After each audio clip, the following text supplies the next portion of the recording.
El tema con el que vamos a iniciar es la importancia clínica en la detección de los aminoácidos por espectrometría de masas y voy a iniciar con la semblanza de la doctora. Actualmente la doctora es médico genetista, una destacada trayectoria en docencia, investigación y su liderazgo clínico. Es actualmente subdirectora de la enseñanza de investigación en el Hospital Infantil Teletón de Oncología, con más de 40 publicaciones, participación en más de 130 congresos y firme compromiso en la mejora continua de la salud infantil y genética en México. Es un honor para nosotros tenerla aquí. Por favor, doctora, bienvenida.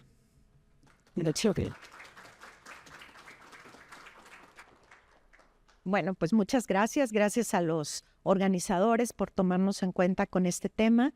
En realidad, esto es algo que nos piden que lo pongamos. Vamos a hablar hoy un poquito de generalidades clínicas del tamiz neonatal.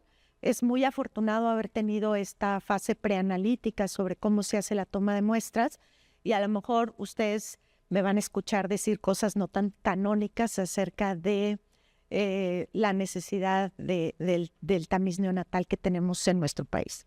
Un poco hablar de esta metodología, la espectrometría de masas y sus alcances dentro de la medición de aminoácidos, algunos escenarios de la práctica clínica que seguramente les van a llegar a ustedes y un poquito de algunas aminoacidopatías.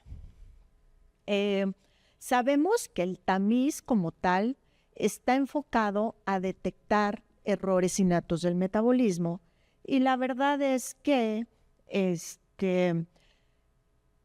al día de hoy el tamiz neonatal es muy eficiente para detectar esto de lo que son los errores innatos del metabolismo. Entonces, un error innato del metabolismo incluye que detrás de eso hay una mutación genética que afecta la función de una enzima o de una coenzima o algún proceso metabólico dentro de la célula que podría ser por mutación en algún transportador de alguna proteína o por algún receptor. Entonces, actualmente los tamices están muy dirigidos a medir sustancias que tienen que ver con el metabolismo intermediario y ese metabolismo intermediario básicamente se refiere a todas esas sustancias que nosotros obtenemos a través de la dieta, que son carbohidratos, aminoácidos y grasas. Carbohidratos, proteínas y grasas. De tal forma que habitualmente el tamiz metabólico tiene que ir de la mano de un análisis de cuándo empezó a comer mi paciente, cuántas horas han pasado y si realmente estoy en tiempo para poder realizar una medición que sea exacta. ¿Qué otra cosa tenemos que saber? Pues que hay mutaciones que no alteran tanto la función enzimática y por lo tanto no siempre son evidentes luego en las primeras 48-72 horas. A veces solo se hacen evidentes en un momento de descompensación aguda, a veces sí son evidentes en esos primeros horas, pero a veces también tardan más tiempo.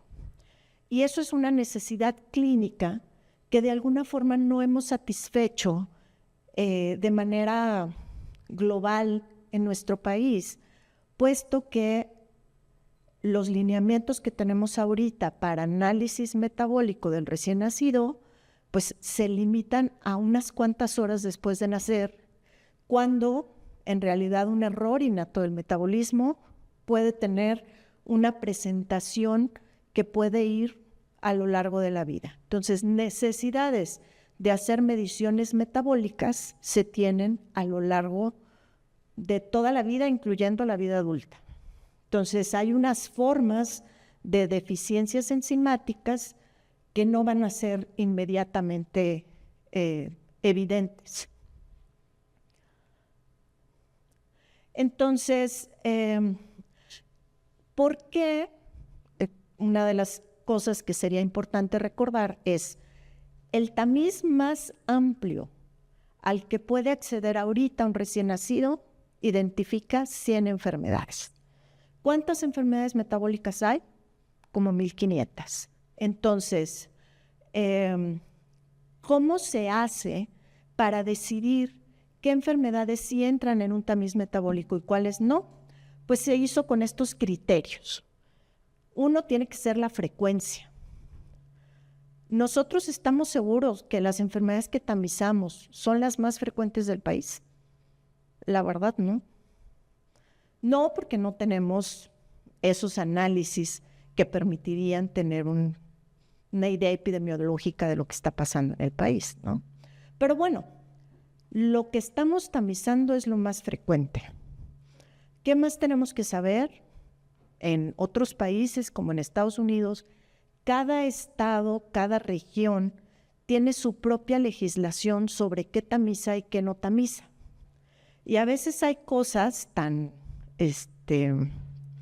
diferentes en la decisión de qué se tamiza y qué no se tamiza, como por ejemplo el tamiz para la enfermedad de Krabbe. Krabbe no cumple ninguno de estos criterios. Creo que el que cumple es el cuadro clínico grave, muy grave. Es una enfermedad neurodegenerativa que lleva a pérdida progresiva de habilidades en un recién nacido que puede nacer completamente normal y que va adquiriendo, más bien, en lugar de adquirir, va perdiendo habilidades neurológicas y llevándolos a la muerte antes de la primera década de la vida. Entonces, les comentaba, los criterios son la frecuencia del -1 en 10,000 a 1 en 15,000. Krabbe más o menos tiene una frecuencia de 1 en 350,000 a 1 en 600,000.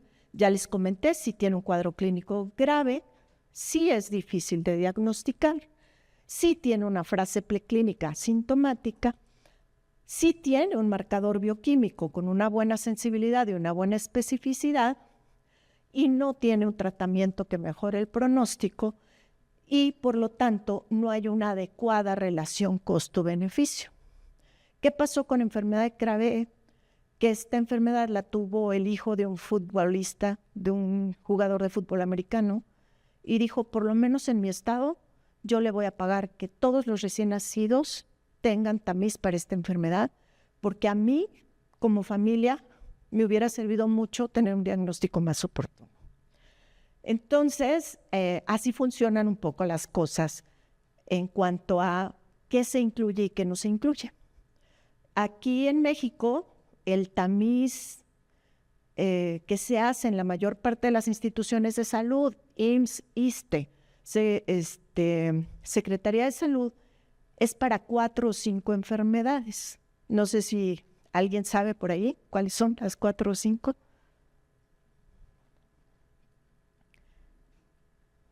Hipotiroidismo congénito, fenilcetonuria, galactosemia, deficiencia de biotinidasa e hiperplasia suprarrenal congénita.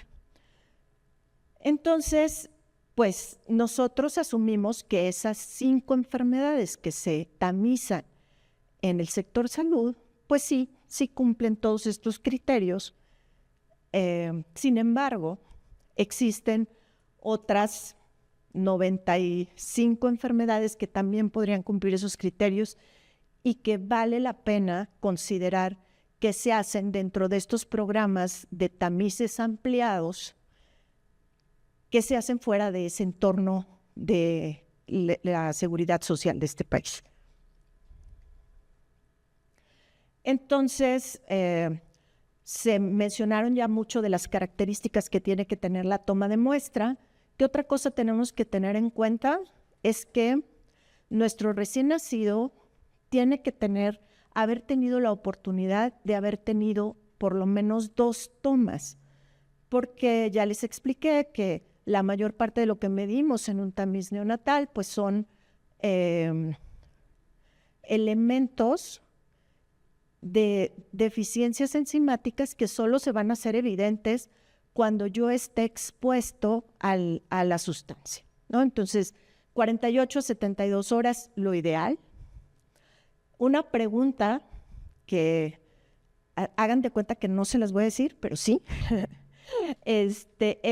¿se pueden hacer los tamices después de esas horas? Sí se puede.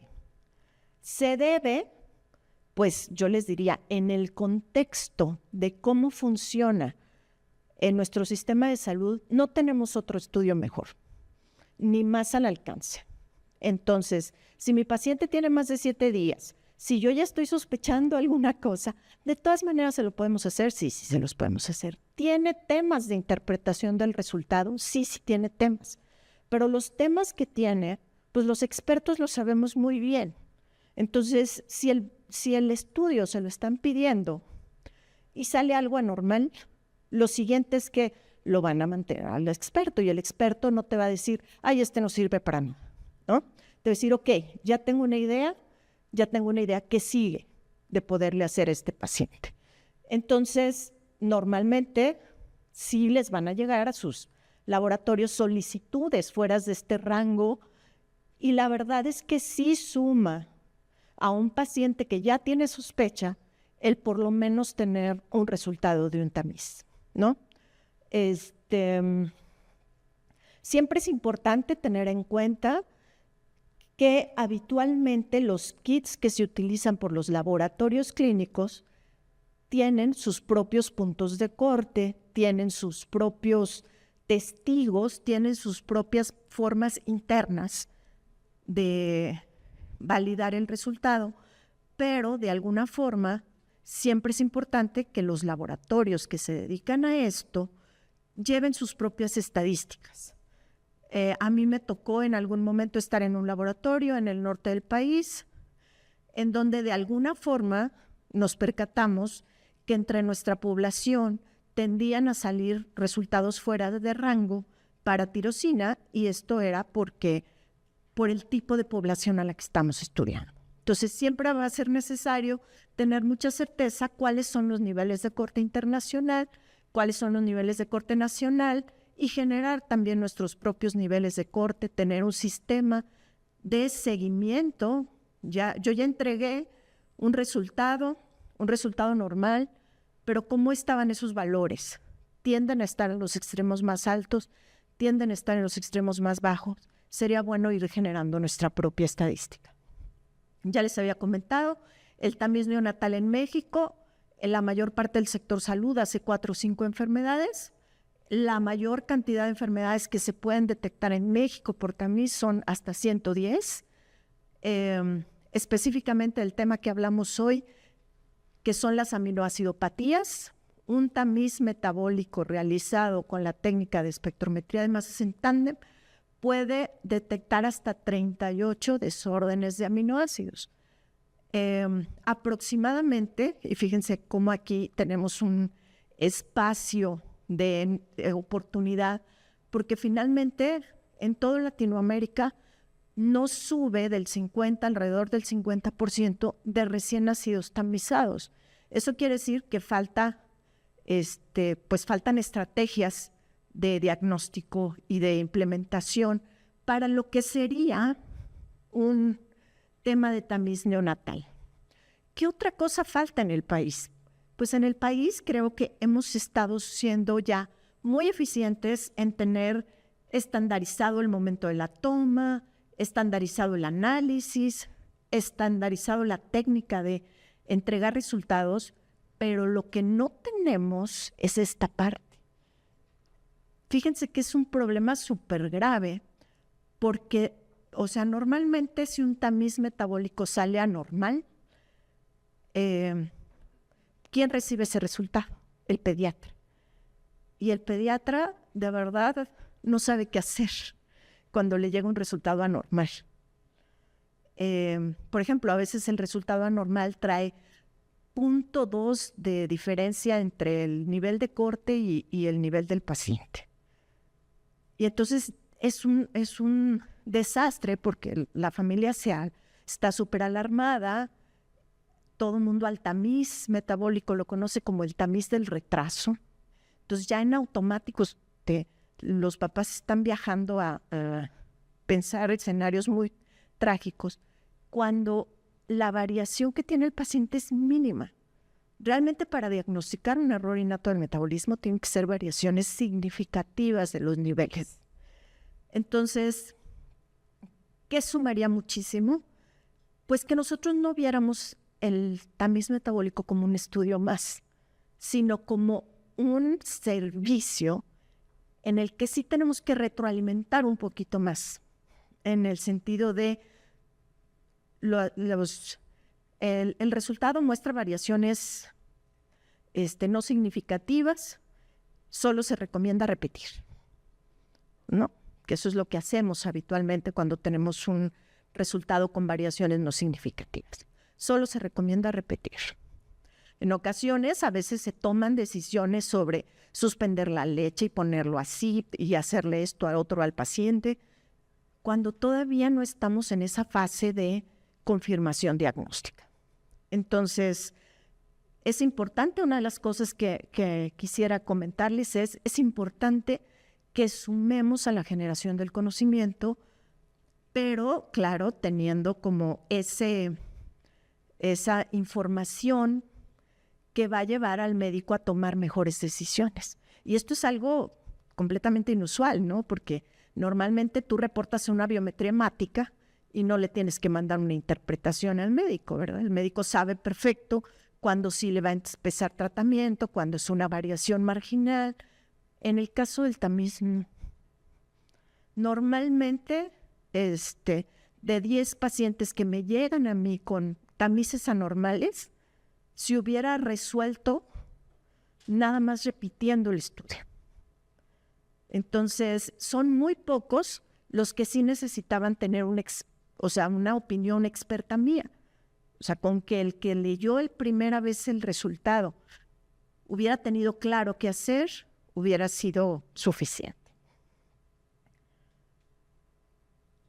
Entonces, la historia de la espectrometría pues es apasionante porque empieza siendo un aparato para detectar sustancias, ¿no? Y ustedes lo han visto en estas series como CSI, ¿no? De agarran una gota de grasa del piso y dicen, está lleno de esto y esto y esto. Así empieza la espectrometría. Entonces, esta reflexión de este doctor Willington, donde dice era una solución buscando un problema. Entonces, aquí requirió que la gente de bioquímica, los químicos estuvieran en contacto con los médicos para ir identificando cuáles son las aplicaciones de la espectrometría. Y su aplicación empezó en 1980. En ese momento se detecta un paciente con acidemia propiónica, aquí está la vía metabólica que está normal, y proponen a ese paciente, ya estaba diagnosticado, pero para los pacientes que tienen un error innato del metabolismo, es muy importante seguirle haciendo mediciones para ver qué tanto está respondiendo a los tratamientos que se están haciendo. Muchos pacientes que tienen errores innatos del metabolismo, su tratamiento es quitarles las proteínas de la leche, quitarles los carbohidratos de la dieta, y entonces para ver qué tan apegados están al tratamiento, pues es importante tener mediciones de seguimiento. Y entonces así fue como empezó a utilizarse la espectrometría, y fue hasta 1993 en que se propuso poderlo hacer en las gotas de sangre seca. Entonces, el tamiz en gotas de sangre seca empezó en 1989, el uso de la espectrometría fue hasta 1993. ¿Y qué era lo que permitía este estudio? Pues generar ciertos picos en base a la medición de ciertas sustancias que podían identificar cuando esos niveles de esas sustancias estaban fuera de rango. La acidemia propiónica, como tal, es una acidemia orgánica, o sea, es un defecto del metabolismo de los aminoácidos, que es de lo que vamos a hablar. Entonces, en sí la espectrometría tiene una capacidad muy amplia y podría decirse que hasta cierto punto lo que la limita pues es el uso de kits especiales, pero en realidad estaría en condición de que de esos 110 defectos que se pueden diagnosticar en un tamiz, 42 van a ser únicamente con meter un circulito de la sangre seca al espectrómetro. Entonces, ¿qué se puede medir? Pues aquí están ya la lista de todo lo que se puede medir, realmente es un montón. De esos, ¿cómo logra hacer este diagnóstico de todas estas enfermedades? Pues logra a través de medir aminoácidos y de medir lo que se llaman las acilcarnitinas. ¿Tiene posibilidad de medir otras cosas? Sí. ¿Tiene posibilidad de diagnosticar otros errores innatos del metabolismo? Sí. ¿Como cuáles? Como las enfermedades por depósito lisosomal, que además se vuelven muy importantes porque todas esas ya la mayoría empiezan a tener tratamiento, y la hiperplasia suprarrenal congénita, que se considera una de las condiciones hereditarias más frecuentes que hay. Además lo hace con una gran sensibilidad y con una gran especificidad. Entonces, de manera general, si yo mido estos 15 aminoácidos y estas 34 acilcarnitinas, voy a poder diagnosticar todas estas enfermedades que en forma de grupo se llaman aciduras orgánicas, aminoacidopatías, defectos del ciclo de la urea, y esto es con respecto a aminoácidos, y con respecto a ácidos grasos por los trastornos de la beta-oxidación. Cuando yo aplico estas técnicas de espectrometría de masas en tándem, normalmente podría diagnosticar un error innato del metabolismo en 1 de cada 1000 recién nacidos. Entonces, si yo agrego pruebas a esta técnica, pues puedo llegar a tener frecuencias de 1 en 500. Claro que aquí encontramos cosas ya más frecuentes como las hemoglobinopatías, que también ha habido programas de tamiz neonatal que pueden detectar todas las variantes del hemoglobina. Bueno, no todas, pero las más frecuentes. Entonces, ¿qué es lo que hace un aminoácido? O sea, ¿qué hace el cuerpo con un aminoácido? Bueno, los aminoácidos forman parte de las proteínas. Nosotros, todo nuestro cuerpo está hecho de proteínas y por lo tanto tenemos proteínas tisulares. Y también comemos proteínas. Entonces están las proteínas de la dieta. Entonces, por un lado están las proteínas tisulares, por otro lado están las proteínas de la dieta. ¿Para qué me sirven las proteínas de la dieta? Pues para proveer esos bloques de aminoácidos para que yo pueda hacer proteínas tisulares. Normalmente las proteínas están hechas de aminoácidos y los aminoácidos pues tienen dos partes muy importantes. Una parte amino, que tiene amonio, y una parte ácida, que tiene el COO. Entonces, normalmente un aminoácido puede tener varios procesamientos dentro del cuerpo. Uno de esos es, yo degrado los aminoácidos para tener un pool de nitrógenos que me sirva para hacer proteínas tisulares. Cuando como muchas proteínas, ese pool de nitrógenos pues ya se satura, y entonces lo que voy a hacer es meter ese amonio a un procesamiento que es el ciclo de la urea, que me permite que en la orina se excrete todo el amonio que hay en el cuerpo.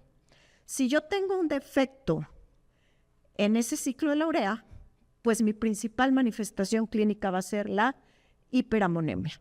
Y la hiperamonemia es una condición que principalmente causa daño a nivel cerebral, ocasionando edema cerebral, y por lo tanto las manifestaciones clínicas pues van a ser muy relacionadas con la hiperamonemia. La otra parte de los aminoácidos dijimos que eran la parte de los carbonos, y los carbonos tienen varias funciones. Por ejemplo, servir para la síntesis de ácidos grasos. Por eso es que toda dieta que tenga en exceso proteínas y carbohidratos, pues va a dar depósito de ácidos grasos. También las proteínas, esto es algo que sabe muy bien la gente que hace dietas cetogénicas, las proteínas pueden servir para sintetizar glucosa de nuevo, puede también servir para hacer cuerpos cetónicos, aquí entrar al ciclo de Krebs para producir ATP y sintetizar de nuevo algunos componentes como el colesterol. Entonces, aquí en esta sola imagen podemos ver cómo existen 3 diferentes tipos de enfermedades que afectan a los aminoácidos.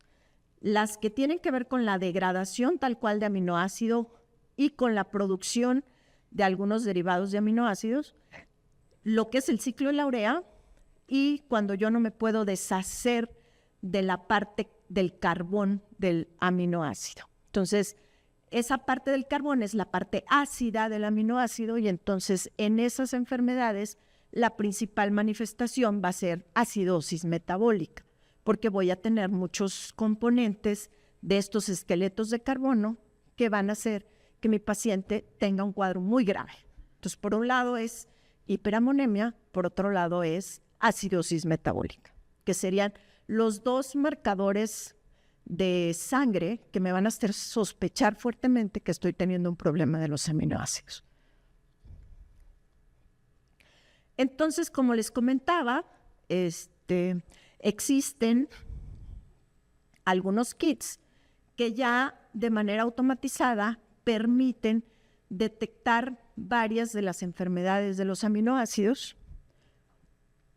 No les voy a leer todas.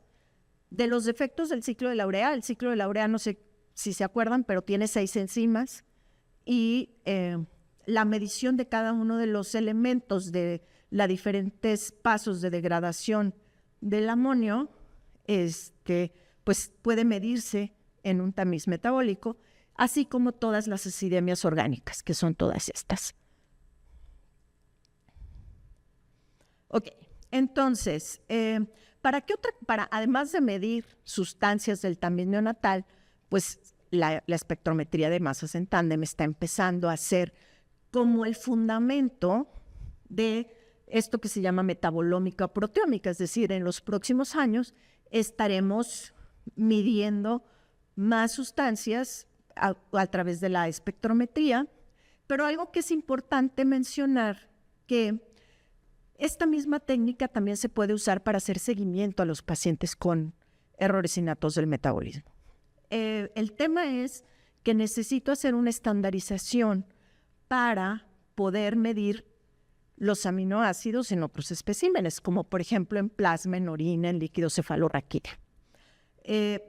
Entonces, esto es una gran área de oportunidad, porque créanme que cuando me sale anormal el tamiz y yo ahora necesito confirmar midiéndole aminoácidos y midiéndole sustancias en sangre, en orina, en líquido, hasta ahí llegamos. Todavía hace algún par de años, yo lo que hacía era mandarlos a Estados Unidos en hielo seco y hasta que después del ataque del 11 de septiembre prohibieron mandar muestras en hielo seco. Entonces, es un área muy grande de oportunidad el poder tener estas técnicas estandarizadas, pero también en laboratorios de referencia, porque finalmente, pues sí, los errores innatos del metabolismo son condiciones, entidades raras. Entonces, bueno, aquí nada más es una reflexión de dónde salen los valores normales de referencia, pues los valores, el CDC tiene sus propios valores de referencia, las mismas técnicas tienen sus controles internos y de alguna forma todos los que nos dediquemos al tamiz, pues tenemos que también ir generando nuestros propios análisis a los resultados que vamos obteniendo para poder pensar en comparar nuestros niveles de funcionamiento con los niveles de corte internacional. Los diferentes kits para evaluación a través de espectrometría de masas en tándem se manejan con este tipo de niveles de corte y también se manejan haciendo este tipo de análisis que es los límites de la detección, o sea, cuál es la cantidad mínima de sustancia que pueden detectar una técnica por espectrometría de masas en tándem. Entonces, ¿cuáles son los diferentes escenarios que nos pueden llevar a diagnosticar un error innato del metabolismo? Pues bueno, el mejor de los escenarios pues es ¿no? Un bebé que nace sano y que yo, como parte de un programa de tamiz neonatal, le hago un estudio. ¿Qué tenemos ¿para qué tenemos que estar listos a veces como profesionales en un laboratorio? Pues para poder explicar qué significa un presunto positivo, ¿sí? A lo mejor en esta parte es como una concepción nueva de lo que es un programa de tamiz neonatal, pero por eso se llaman programas. O sea, no es como que le hago un estudio. Cada laboratorio que hace un estudio de estos tiene que tener en mente si lo que va a hacer es ofrecer un estudio o va a ofrecer un programa. Y si va a ofrecer un programa, pues entonces tiene que tener una forma de darle seguimiento a los posibles presuntos positivos. Es decir, mi reporte lo acompaño de algún tipo de explicación. Lo ideal sería que sí, ¿no? Lo ideal sería que si tú detectas una hemoglobinopatía, pues tu paciente reciba una información sobre las implicaciones de las hemoglobinopatías. Lo otro es, ¿qué tanto me voy a involucrar en ofrecerle al paciente soluciones para pruebas confirmatorias? De alguna forma, un tamiz, ya lo dijeron, es un programa de cribado. Voy a detectar algunos pacientes anormales y luego de esos algunos anormales, solo algunos pocos van a tener como tal un error innato del metabolismo. Yo voy a tener pruebas confirmatorias. ¿Puedo ofrecer repetir el tamiz? Pues sí.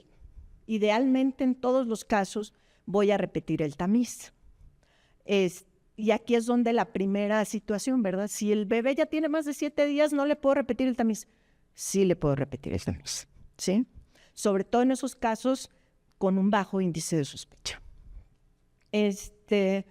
La mayor parte de las veces, si lo que yo tengo es una sospecha de una aminoacidopatía, de una acidosis, de una acidemia orgánica o de un trastorno de la beta-oxidación, pues lo voy a solucionar teniendo una medición de aminoácidos en plasma y en orina.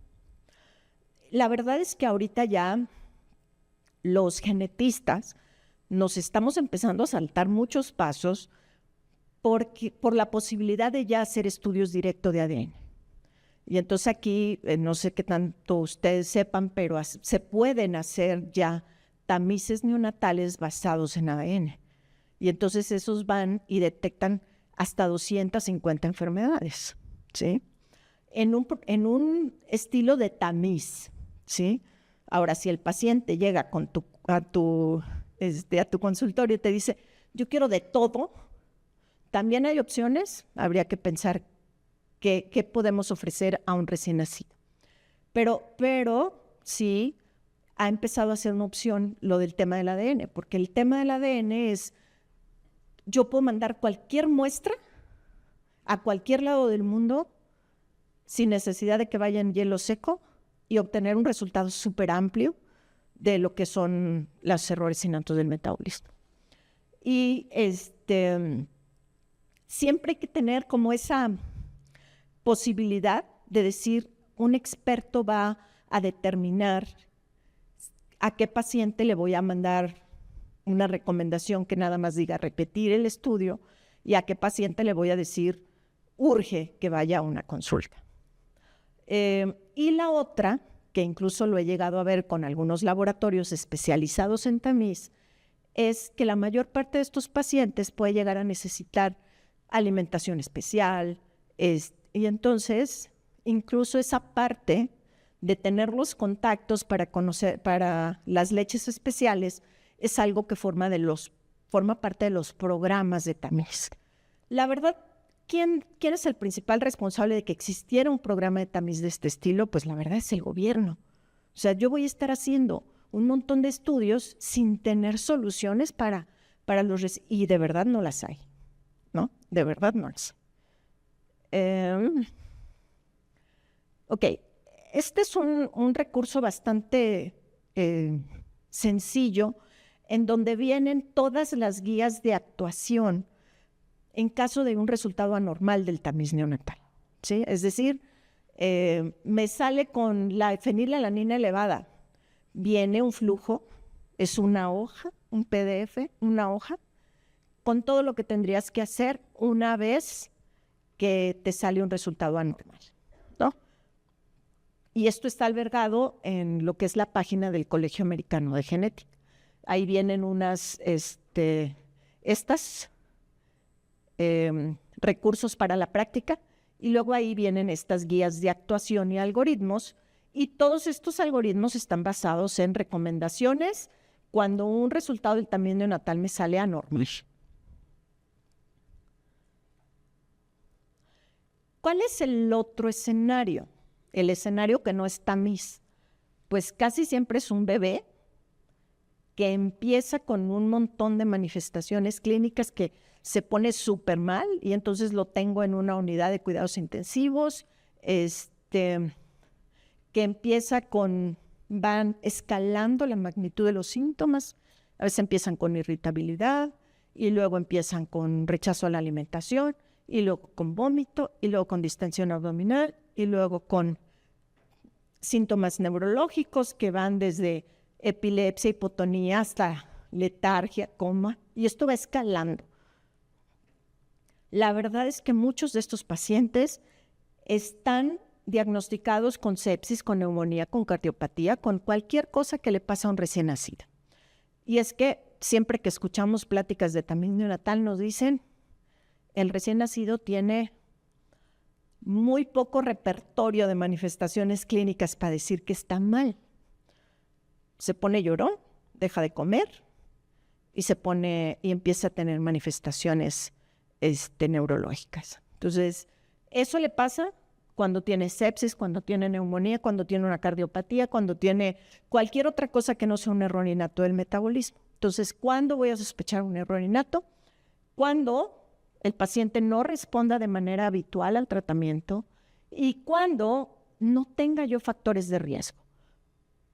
Es decir, ¿por qué tendría que tener un recién nacido sepsis? ¿Por qué tendría que tener un recién nacido una neumonía in útero? Pues sí, hay factores de riesgo para eso, ¿no? Entonces, y también por ahí nos pasa mucho que las familias tienen el antecedente de niños fallecidos en esta época, ¿no? Entonces, claro que aquí, pues los antecedentes familiares son los que nos van a decir si existe riesgo de que haya algo más. El análisis muy bien del cuadro clínico de cómo empezó a ponerse mal. Entonces, muchas de las veces también pasa que al paciente que lo ven así, pues lo primero que hacen es ponerlo en ayuno, y entonces se enmascaran muchos de los errores innatos del metabolismo. Y luego, ¿qué pasa? Que cuando vuelve a la dieta normal, pues vuelve a tener manifestaciones. Por eso dicen que el inicio es abrupto, que es episódico, o sea, ahorita se pone muy mal, lo hospitalizo, lo rehidrato, le corrijo la acidosis metabólica, lo pongo en ayuno y entonces el paciente se pone bien. Pero luego viene el siguiente episodio de descompensación y se va volviendo algo muy crónico y algo muy progresivo. Es decir, normalmente pues un paciente que se recupera de esto, pues se recupera de esto y está al 100.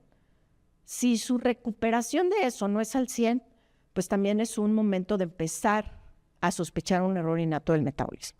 Ahora, la pregunta es, ¿a este paciente le hago un tamiz neonatal o no se lo hago? Pues por definición no se lo podría hacer, pero es lo mejor que tengo. No tengo tantas herramientas para estudiarlos. Entonces, si ya le hago estudios y me salen algunas anormalidades, pues sí, el mejor estudio con el que cuento ahí, pues va a ser el tamiz neonatal. Entonces, pues bueno, lo que yo les estoy describiendo es esto, un paciente que tiene esta serie de manifestaciones clínicas, pues básicamente si yo hago un análisis de lo que pueden ser los diferentes errores innatos del metabolismo, pues corresponde al grupo que me da síntomas de intoxicación aguda, y aquí están otra vez las mismas listas que ya hemos estado viendo. Entonces, todas estas tienen posibilidad de tratamiento dietético.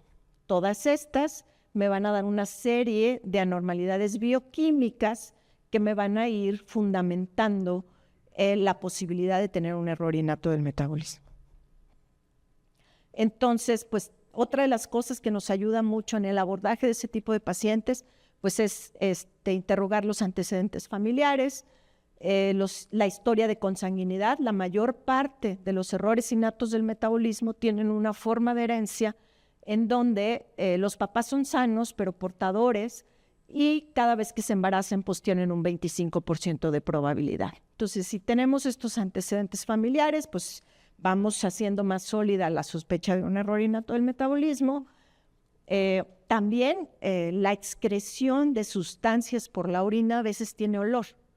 Y entonces están los que huelen a pies sudados, la acidemia isovalérica, los que huelen a pescado, los que huelen a hot cakes, a miel de maple, los que huelen a calabaza cocida, los que huelen a ratón mojado. Yo siempre digo, nunca he olido un ratón mojado, la verdad. Pero sí he olido un paciente con fenilcetonuria. Entonces, a lo que huelen es como cuando decimos, huele a guardado, huele a moho.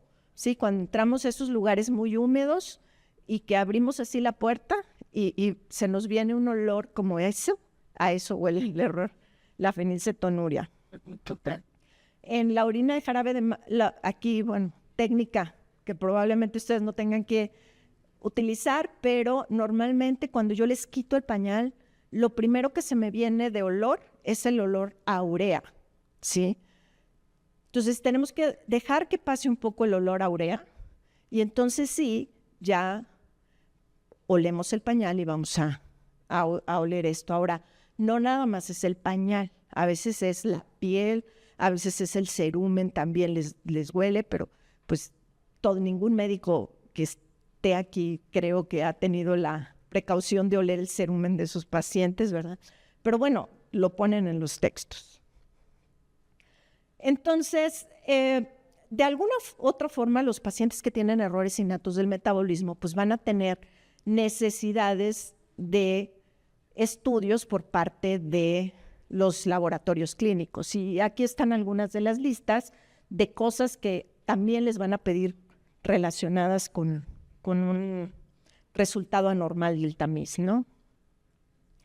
A mí me gustan mucho este tipo de rayitas porque quiere decir que yo ya le hice el estudio a mi paciente, hice una gasometría, hice una biometría hemática, hice una química sanguínea y ahora sí, si mi paciente tiene acidosis metabólica, no tiene acidosis metabólica, no tiene hiperamonemia y no tiene hipoglucemia, aún así puede tener un error innato del metabolismo, que es metabolismo de aminoácidos, como es la hiperglicinemia no cetósica.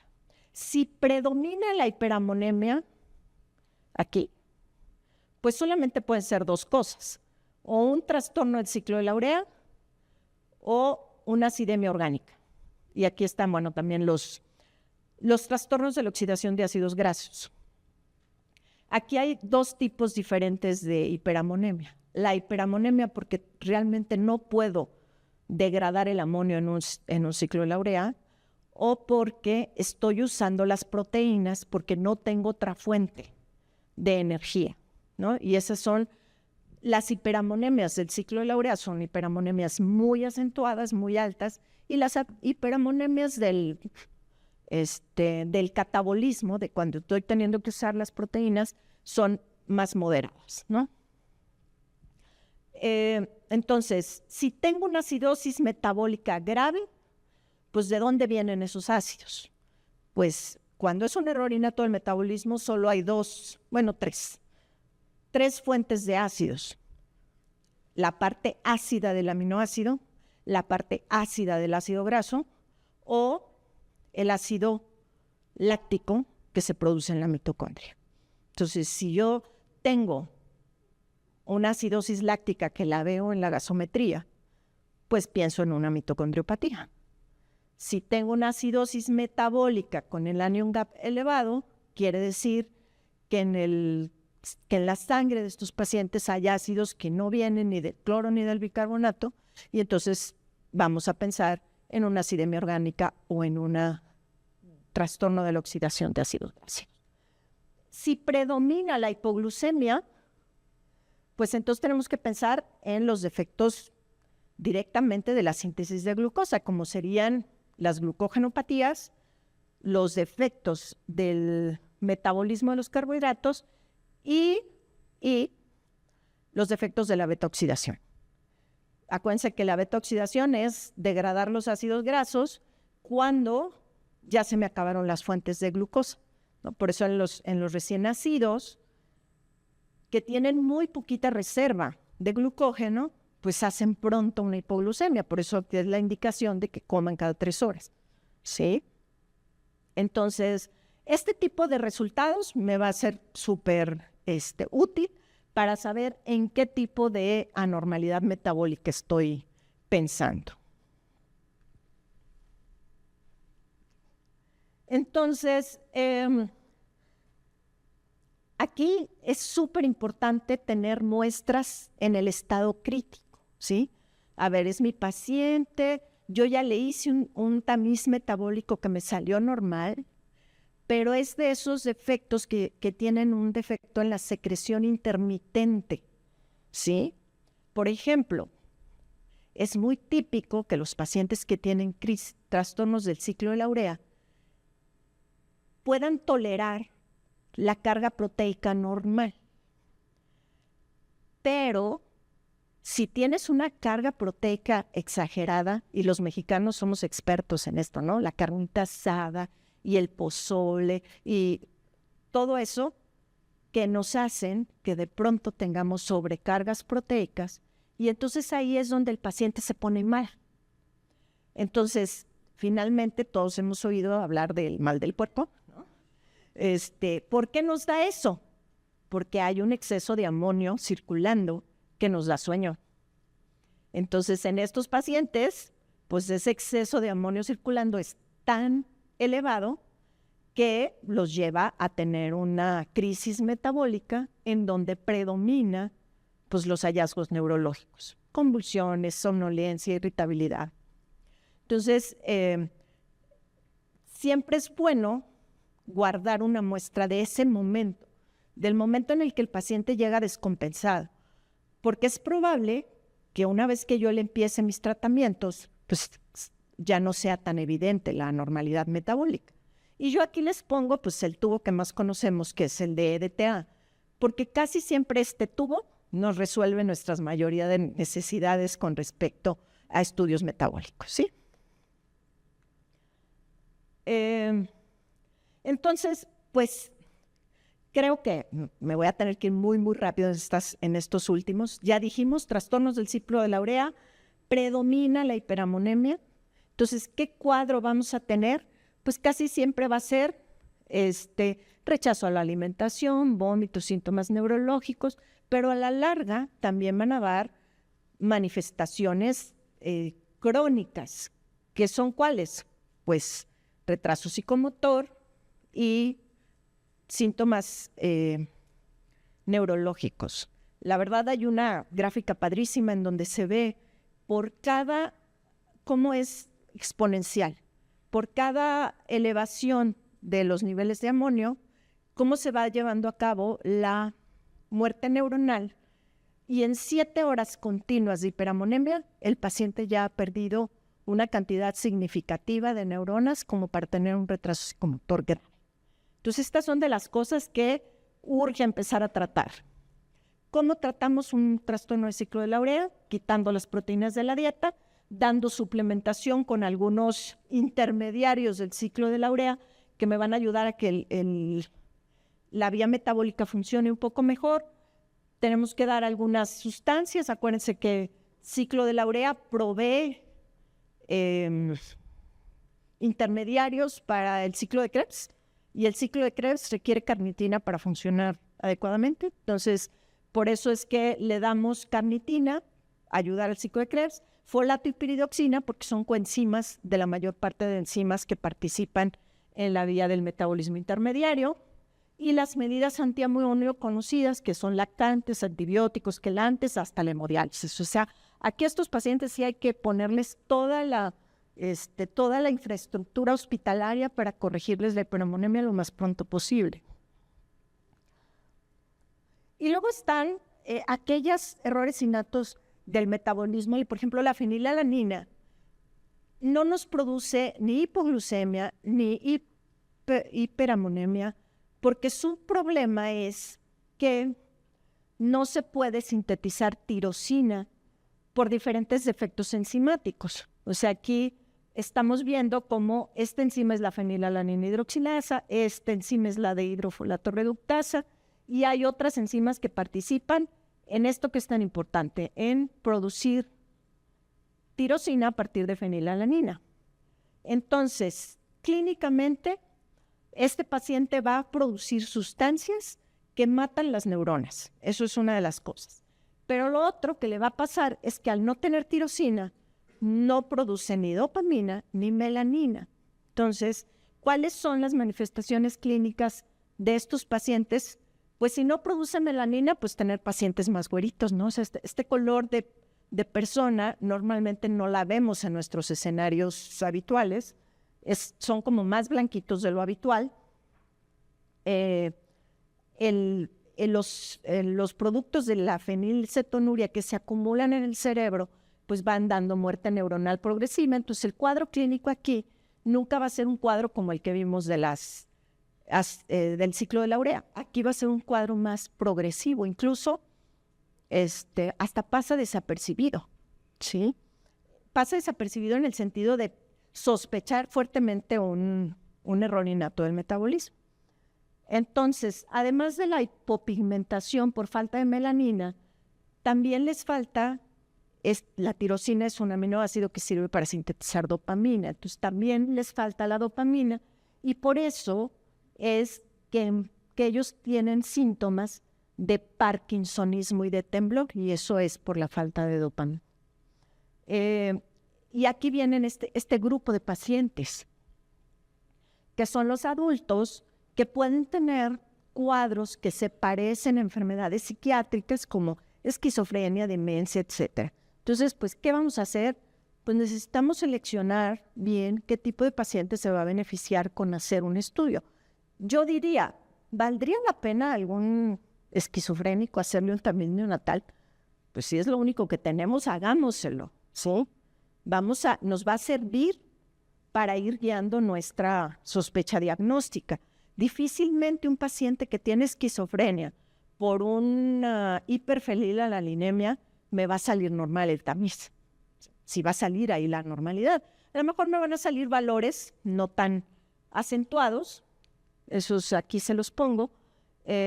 Habitualmente, para dar una fenilcetonuria clásica, yo necesito tener 1200 milimoles de valores, pero entre 360 y 1200 también puedo tener esas hiperfenilalanemias no clásicas que me van a explicar esos cuadros que no sean tan notorios como lo que leemos en la literatura. Y bueno, de fenilalanina, pues fue el primer error innato del metabolismo que se pudo diagnosticar. A estas alturas ya tenemos un montón de tratamientos, de opciones. Se quitan las proteínas de la dieta. Ese es el de los errores innatos que más cumplen los criterios en cuanto a tratamiento. Si yo quito la fenilalanina de la dieta, el paciente no tiene retraso, el paciente está controlado y el paciente es, a diferencia de otros errores innatos del metabolismo en donde aunque le quite todo lo que le puedo quitar, sigo teniendo producción endógena y entonces de todas maneras no, la evolución no es así al 100, aquí sí puede ser al 100, ¿no? Ya hay un montón de alimentos especiales sin fenilalanina y esto es una ventaja para los pacientes porque hay otros errores innatos del metabolismo que hay que quitarles todo, pero no tenemos ni que darles. Y aquí también, como vieron la vía metabólica, es muy importante el BH4, la tetrahidropterina, y esto es algo que también se les puede dar. Cuando yo le doy eso, cuando yo le doy la BH4 en exceso, hago que una enzima que no está funcionando pueda, aunque sea, funcionar poquito, y con que funcione poquito, ya tengo un cuadro clínico más leve. Y la otra es la terapia de reemplazo enzimático, en donde ya puedo darle al paciente una forma pegilada de la enzima que le puede llevar a todavía tener un mejor pronóstico. O sea, va a empezar a poder comer tantitas proteínas, porque tener esta dieta vegetariana es algo que sufren bastante los pacientes. Y por ejemplo, fenilalanina, su daño es principalmente el sistema nervioso. Tirosina es una sustancia que es súper hepatotóxica. Entonces, estos pacientes de alguna manera van a necesitar tarde o temprano tener un trasplante de hígado, pero pues hay algunas opciones en cuanto a tratamiento. Sobre todo está la nitisinona, que son sustancias que pueden quelar un poco de la sangre el exceso de tirosina, y entonces podemos aguantar un poquito el trasplante de hígado para un paciente que pueda llegar a una mejor condición para poder ser trasplantado. Estos pacientes además incluso tienen riesgo de tener hepatocarcinoma, entonces es importante detectar sus manifestaciones, que predominantemente van a ser daño al hígado y daño al riñón. Este es otro tipo de aminoácidopatia, la homocistinuria. Aquí son pacientes que se parecen mucho a los pacientes con Marfan, porque la homocisteína tiene mucho que ver con el tejido conectivo. Y entonces, igual que el Marfan, daña la formación de vasos sanguíneos y puede favorecer algunos eventos vasculares, sobre todo tromboembólicos, ¿sí? Físicamente también se hace evidente ese defecto en el colágeno, teniendo ese aspecto como de síndrome de Marfan, que es talla alta, luxación de cristalino. Entonces, fíjense cómo cada aminoacidopatía tiene un efecto clásico por el cual lo vamos a poder diagnosticar. Todos estos que hemos mencionado hasta ahorita se pueden detectar haciendo un tamiz metabólico que incluya la técnica de masas en tándem.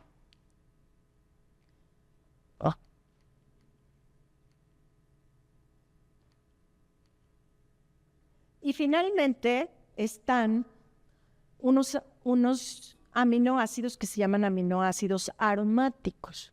Entonces aquí entra la enfermedad por orina de jarabe de maple, que es un defecto de estos aminoácidos en la degradación de los aminoácidos que son aromátidos, la isoleucina, la valina y la leucina. Y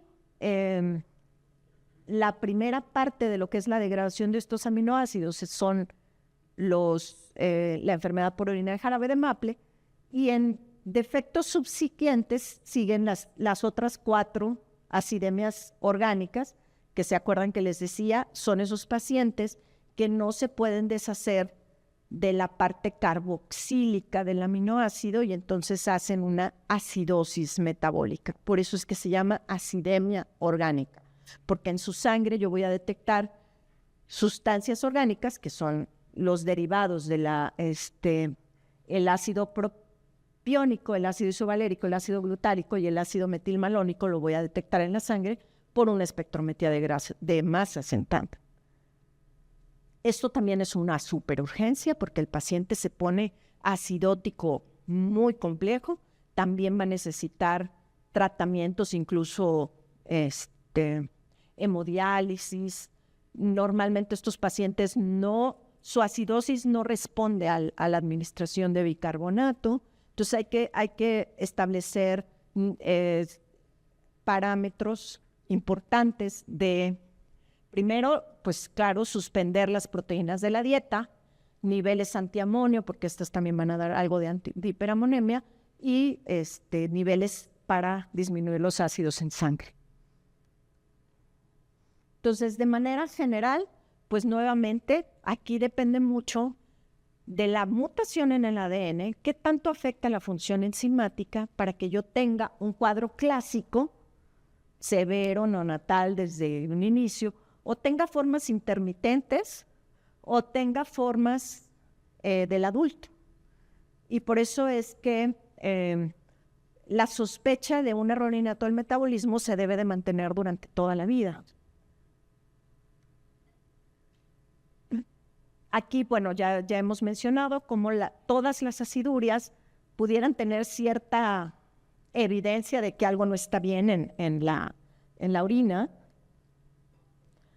Y esto ya lo mencionamos, que es importante corregir la acidosis, forzar la diuresis, rehidratar, tratar de hacer una depuración extrarrenal, sobre todo para la acidemia propiónica, utilizar algunos detoxificadores fisiológicos, promover el anabolismo. ¿Esto cómo se hace? Pues dándole aporte de glucosa, bastante, ¿sí? Tratando de evitar que esté haciendo degradación de proteínas tisulares que van a exacerbar estos cuadros clínicos, y algunas sustancias para inhibir algunos de los, como sería el metronidazol. Y bueno, ya para terminar, pues hablamos mucho de las aminoacidopatías, de cómo se pueden detectar por la espectrometría de masas en tándem, pero también se detectan lo que son los defectos de la beta-oxidación. ¿Se acuerdan que la beta-oxidación es empezar la degradación de los ácidos grasos hasta yo tener acetilcoenzima A, y que eso va una serie de pasos? Entonces, ¿qué mide la espectrometría? Pues lo que mide la espectrometría es la carnitina libre, que es el C0, y de ahí mide todos los ácidos grasos de cadena media y de cadena larga. Y entonces, si yo tengo una elevación del C18, pues es una cadena larga, y entonces defino a ese paciente como que tiene un defecto en la oxidación de ácidos grasos de cadena larga. Y casi siempre, pues los defectos enzimáticos, pues ahí están mostrados. Y entonces, en un solo estudio que me mide todas esas acilcarnitinas desde el C18, que son los de ácidos grasos de cadena media y de cadena corta y de cadena larga, pues me puede dar una posibilidad de diagnosticar prácticamente todos los efectos de la beta-oxidación con una sola medición en un solo circulito. Entonces creo que hasta aquí llegamos.